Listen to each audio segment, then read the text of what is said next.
Welcome back to the channel. In today's video, I'm going to show you how to fix the mouse wheel scrolling problem on your Windows computer.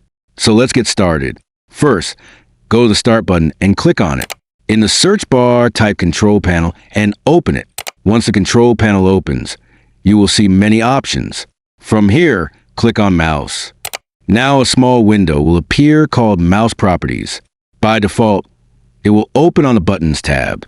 Here, you will see a section called Double-Click Speed.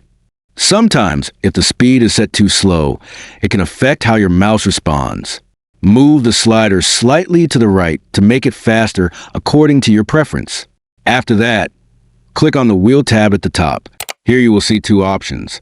The first one is for vertical scrolling, where you can choose how many lines the mouse wheel scrolls at a time. If your scrolling feels too slow, increase the number. If it feels too fast, decrease it. The second option is for horizontal scrolling, which is used in some applications.